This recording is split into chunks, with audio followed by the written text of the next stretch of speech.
மக்கள் தேமுதிக ஒருங்கிணைப்பாளர் சந்திரகுமார் கூட்டணி கட்சி நிர்வாகிகளை சந்தித்து ஆதரவு திரட்டி வருகிறார். அது குறித்த தகவல்களை நமது செய்தியாளர் ஜான் மைக்கேலிடம் கேட்கலாம். ஜான், சொல்லுங்க, சந்திரகுமார் யார் யாரை சந்தித்து ஆதரவு திரட்டி வராரு? அவருடன் கூட்டணி கட்சி வேட்பாளர்களும் போறாங்களா? அதாவது பத்மபிரியா தேசிய முற்போக்கு திராவிடர் கழகத்திலிருந்து விலகி தற்போது மக்கள் தேசிய முற்போக்கு திராவிடர் கழகம் என்ற ஒரு புதிய அமைப்பை ஏற்படுத்தி ஒருங்கிணைப்பாளராக இருக்கக்கூடிய சந்திரகுமார் தற்போது ஈரோட்டில் இருக்கிறார். ஈரோட்டில் தற்போது அவர் திமுக சார்பில் கிழக்கு சட்டமன்ற தொகுதியில் வேட்பாளராக அறிவிக்கப்பட்டுள்ளார்.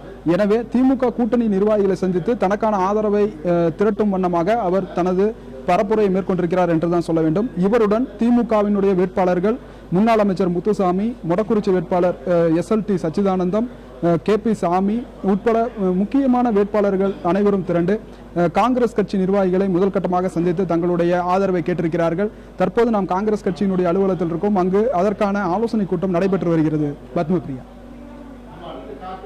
ஜான், சந்திரகுமார் கூட்டணியில் இடம்பெற்றிருக்கிறார், போட்டியிட போகிறார் என்றெல்லாம் அதிகாரப்பூர்வமாக அறிவிக்கப்பட்ட பிறகு கூட்டணி கட்சி நிர்வாகிகளை அவர் சந்தித்து ஆதரவு கேட்க வேண்டிய அவசியம் என்ன ஏற்பட்டது? என்ன காரணம்? விரிவாக சொல்லுங்கள். நிச்சயமாக, அதாவது கணேஷ், இந்த விவகாரத்தில் பார்த்தோம் அப்படின்னா தேசிய முற்போக்கு திராவிடர் கழகம் சார்பில் கடந்த 2011ஆம் ஆண்டு போட்டியிட்டு ஈரோடு கிழக்கு சட்டமன்ற தொகுதியினுடைய வேட்பாளராக வெற்றி பெற்றவர் சந்திரகுமார். இந்நிலையில் அந்த கட்சியிலிருந்து விலகி தற்போது புதியதாக மக்கள் தேமுதிகவை உருவாக்கியிருக்கிறார். இருப்பினும் திமுக கூட்டணியில் அவர் அங்கம் வைத்திருக்கிறார். தற்போது அவர் திமுகவினுடைய சின்னத்தில் தான் மீண்டுமாக கிழக்கு தொகுதியில் போட்டியிடுகிறார். எனவே தனக்கு ஏற்கனவே இருந்த ஆதரவு மீண்டும் கிடைக்குமா என்ற ஒரு சந்தேகம் அவருக்குள் எழுந்திருப்பதாக இக்கட்சி வட்டாரங்கள் தெரிவிக்கின்றன.